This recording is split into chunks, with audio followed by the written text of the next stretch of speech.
At yan nga po ay nakasakay na kami sa tricycle papuntang Sakayan pauwi sa aming bahay.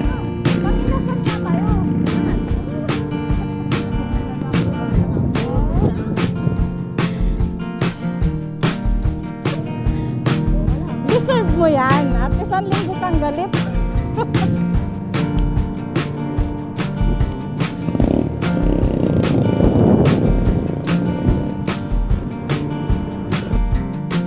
So guys, pagpasok namin dyan sa mga inasal ay binigyan agad kami ng sabaw ni Kuya Crew at talaga naman sobrang asim.